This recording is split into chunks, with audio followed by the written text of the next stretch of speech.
สวัสดีครับทุกคนเจอกันเปิดหน้าเปิดตาสักหน่อยนะครับวันนี้ในช่วงเวลา6:37 นาที6:37 นาทีนะครับตอนผมอัปโหลดคลิปวิดีโอเนี่ยนะฮะตอนผมถ่ายวิดีโอค่อยเอาลงนะครับคือคลิปวิดีโอนี้ผมจะพูดเกี่ยวกับเราทำงานนะครับนะรายได้รายจ่ายเราเป็นอย่างไรบ้างเป็นยังไงเราจะทำงานอะไรถึงจะได้เงินแล้วก็ได้เก็บเงินนะฮะมันจะมีอยู่2อย่างนะครับคนเราทำงานเนี่ยนะฮะนะถ้าผมพูดอันแรกก่อนนะฮะถ้าเราอยากได้เงินเยอะเราก็ทำงานรายวันนะครับนะทำงานรายวันอย่างเงี้ยคือทำงานรายวันเนี่ยนะฮะมันก็ถ้าสมมติว่าเราทำงานทั่วไปใช่ไหมเราทำงานทั่วไปเนี่ยเราก็ได้เงินทุกวันรายวัน400ได้เงินทุกวันแล้วก็จ่ายทุกวันนะฮะอันนี้ก็คือมันแล้วแต่แต่ละคนใช้เงินเก็บเงินนะฮะนะซึ่งมันก็ไม่เหมือนกัน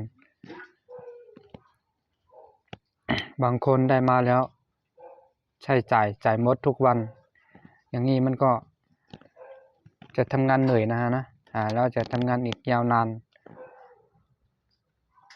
คุณไม่มีทางจะมีเงินหลักแสนได้นะถ้าคุณได้เงินมาแล้วก็จ่ายหมดทุกวันอย่างเงี้ยมันได้เยอะก็จริงวัน300 400อย่างเงี้ยคือกับวัน400กับวัน300เนี่ยขอถามทุกคนว่าจะเอาอันไหนนะฮะนะคือผมเนี่ยถ้าคือผมยกตัวอย่างนะคือผมเนี่ยนะคือทำงานทุกวัน300 กว่าบาทใช่ไหมวัน350ประมาณเนี้ยเราก็กิน50 บาทแล้วก็ได้เก็บอยู่ครับเราก็ได้เก็บอยู่300ต้องได้เก็บ300นะฮะต่อวันเนี่ยนะฮะนะวัน300ใช่ไหม10 วันก็3,00010 วันก็3,000 20 วันก็6,000 20 วันก็ไป 6,000 แล้ว